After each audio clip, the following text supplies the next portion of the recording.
Good evening. I'd like to call this Thursday, August 31st, 2023 meeting of the Plastow Zoning Board of Adjustment to order at 6:31 PM. Dee, would you please call the roll? Peter Bilo is excused. Jim Unger. Here. Jonathan Gifford is excused. Michael Murray. Here. Jim O'Brien. Here. Would you all join me in the Pledge of Allegiance? The flag of the United States of America, and to the republic for which it stands, one nation, under God, indivisible, with liberty and justice for all. Thank you.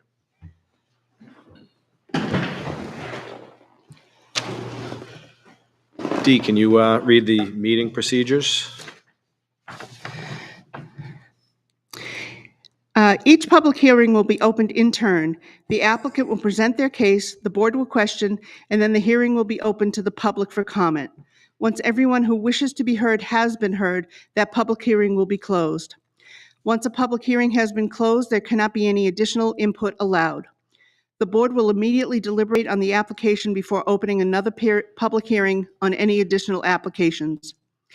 There could be times where applications are so interrelated that the chair will decide to hear them simultaneously, but each will be deliberated separately.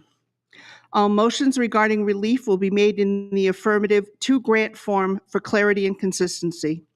The format of the motion should not be considered indicative of how any member, including the maker of the motion or the second to the motion, might vote. Written notices of decision will be sent to the applicant and will be made available for public viewing within 5 business days.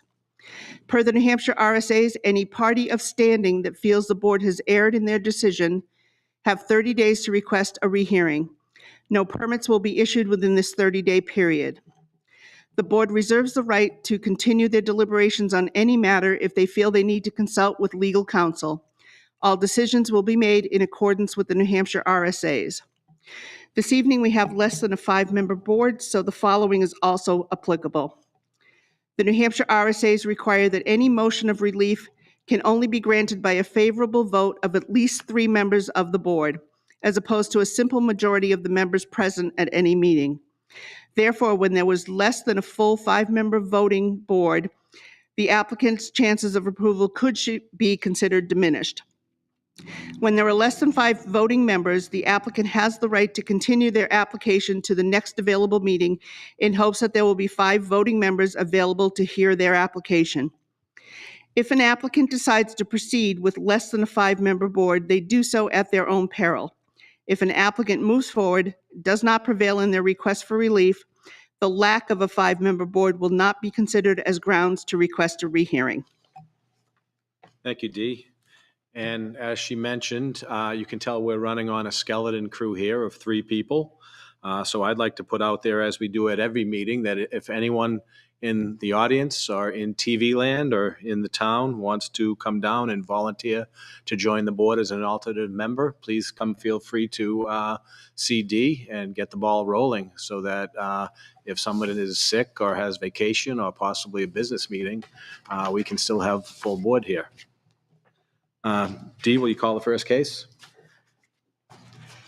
The first 4 interrelated, Mr. Chair. I would like to read them together, if that's okay with you. Sure. Case number 23-07, a request from Sweet Hill Farm, LLC, for an appeal of administrative decision of the building inspector code enforcement officer failing to act on a building permit application filed on February 9, 2023. The subject property of the building permit application is 82 Newton Road, tax map 68, lot 8, in both the LDR and ICR zoning districts. The applicant is the property owner of record. Case number 23-08, a request from Sweet Hill Farm, LLC, for an appeal of administrative decision of the building inspector code enforcement officer failing to act on a building permit application filed on March 27, 2023 for a B house. The subject property of the building permit application is 82 Newton Road, tax map 68, lot 8, in both the LDR and ICR zoning districts. The applicant is the property owner of record. Case number 23-09, a request from Sweet Hill Farm, LLC, for an appeal of the administrative decision of the building inspector code enforcement officer to issue a foundation-only permit for an application for a farmhouse mudroom. permit number BP 2023-000076. The subject property of the building permit application is 82 Newton Road, tax map 68, lot 8, in both the LDR and ICR zoning districts. The applicant is the property owner of record. Case number 23-10, a request from Sweet Hill Farm LLC for an appeal of the administrative decision of the building inspector code enforcement officer to issue a foundation-only permit for the application of a hops barn, permit number BP 2023-000071. The subject property of the building permit application is 82 Newton Road, tax map 68, lot 8, in the LDR and ICR zoning districts. The applicant is the property owner of record. I've received, all applicants were notified of the fact that we only had a 3-member board this evening and what the implications would be under the RSAs for less than a full board. And each of them was given the opportunity to request a continuance in advance. From Attorney Thomas McMillan representing Sweet Hill Farm LLC, Sweet Hill Farm respectfully requests that the hearings of the 4 pending appeals be continued to the board's next scheduled meeting on September 28th, 2023. Thank you. So per the applicant's request, the public hearings for the 4 Sweet Hill Farm Appeals of Administrative Decisions, ZBA matters 23-07, 23-08, 23-09, and 23-10 are continued to September 28th, 2023, 6:30 p.m. at this same location. This is the official notice of continuance, and no additional notification, written or otherwise, will be forthcoming. Next case is number 23-11, a request from Josh Manning, Lewis Builders Development, Inc., for a variance from Article 5, Section 220-32.f.c, paren 1, paren b, to allow a property to be subdivided into 2 parcels with less than the required 200 feet of frontage for each parcel. The 2 parcels are proposed to have 157.6 feet and 157.7 feet of frontage. The property is located at 17 Harriman Road, tax map 50, lot 78, in the LDR zoning district. Gerald E. Holt is the property owner of record.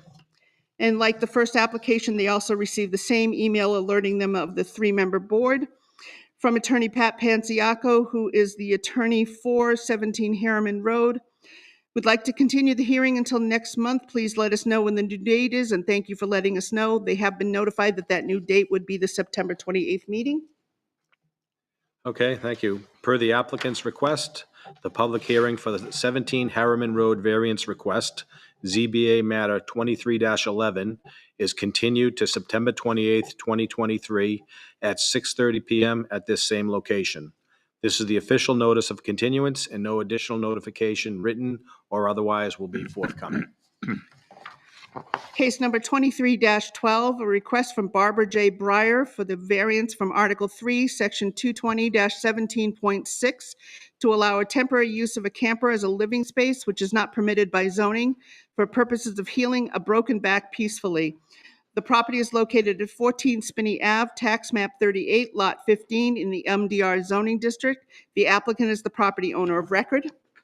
Again, they received the same email that the others had received, with the same notice of the less than a 5-member board, and representing Barbara Breyer, and I do have a letter authorizing the representation.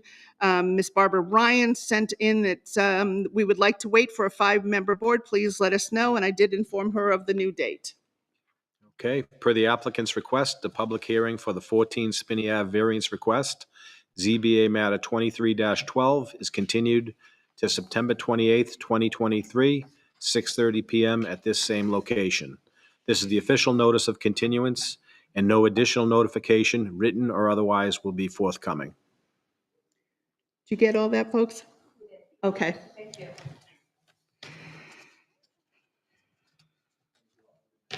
Have a good night. Thanks. Has everybody had a chance to read the minutes from the June 29th meeting? Yes. Yes, I have as well. Can I have a motion and second? Yes, I'd like to move that the minutes from that previous session on June 29th, 2023 be approved. Second. Is there any changes needed? No. Okay, Dee, would you please call the roll? Jim Unger, Yes? Michael Murray, Yes. Jim O'Brien. Yes. Your vote is 300. Okay. The zoning board has reviewed their bylaws and have some proposed amendments for consideration. Per the amendment process described in the bylaws, tonight will be the first reading of the proposed changes. Dee, would you please read the proposed changes? You have a copy of it in your packets. It's also been posted to the website for anybody else who would like to take a look at it. The first proposed change is under, it's a new section that would be between meetings and between personal electronic devices, and it regards training.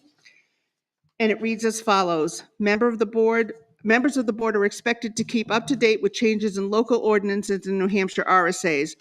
Therefore, each member is required to attend at least one approved training session during each 3-year term as a member or as an alternate member of the board, providing that approved training is available. The cost, if any, for member training opportunities shall be covered by the town. Members may seek training on their own, but must have it pre-approved by the board as an appropriate training and by the town for payment of training. Confirmation of training attendance shall be submitted to the town for reimbursement. If the town prepays for training and the member does not attend, the member may have to reimburse the town for the cost of the training. The second section where amendments are proposed is under the section titled Application/Decision. There's a checklist in that section, and third bullet down, formally read names and addresses of all abutters, property owners, and consultants, including legal counsel, and this is who needs to be notified. That has been amended to read names and mailing addresses of all abutters and property owners and consultants, including legal, if applicable. Bullet that formally read any letters of denial or other referral from other boards and committees and commissions and departments. This is something that would be part of a completed application as well. Has been amended to read, if the application is for a variance, then it must include any letters of denial or recommendations from an appropriate board, committee, commission, or department, and/or a zoning determination document from the zoning officer detailing the specific need for the variance as requested. Next checklist item for a complete application: any related plans or deeds is how it originally read. The new reading would be any related plans or deeds if required for the specific application. Next item, another complete application item: electronic/digital copies of all listed items.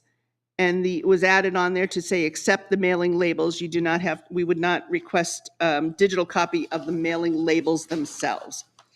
And that completes the changes for that section. The next and final change is under the section titled Decisions. It would be adding 3 paragraphs that would read as follow. Per RSA 674-33, 1-A and 4, paren B.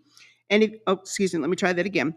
Per RSA 674:33, 1-A paren A and 4 paren B, any variance or special exception shall be valid if exercised within 2 years from the date of final approval, or is further extended by the local ordinance or the zoning board of adjustment for good cause, provided that no variance or special exception shall expire within 6 months after the resolution of a planning application filed in reliance upon the variance or special exception.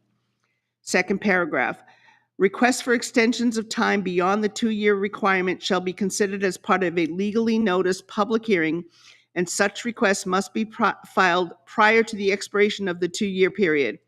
All requests shall be in writing and shall demonstrate good cause as to why the 2-year period should be extended. The costs of legally noticing the public hearing to consider any extension shall be the responsibility of the applicant. In the final paragraph added, suggested to be added to this section, variances and special exceptions that are not exercised or extended by the zoning board of adjustment as noted above shall be considered as denied with prejudice. The next step in the process, unless the board has questions this evening, would be to post for a second reading, at which time the board would take a vote to adopt. Yeah, I do have one question where we're saying mailing addresses. Yep. How are the mailing addresses determined, from the property addresses? There are instructions in your application that is online for people to fill out that tells them exactly how to find their abutters. We notify the property owner, not the occupant of any structure, any unit that may be on there. So if it's a commercial property, we wouldn't notify the tenants, we would know the property owner. If it's a residential property and it happens to be rental, we would notify. And those mailing addresses are what will appear in our tax database, which is what they're instructed to use to find their abutters. Okay, thank you. Sure.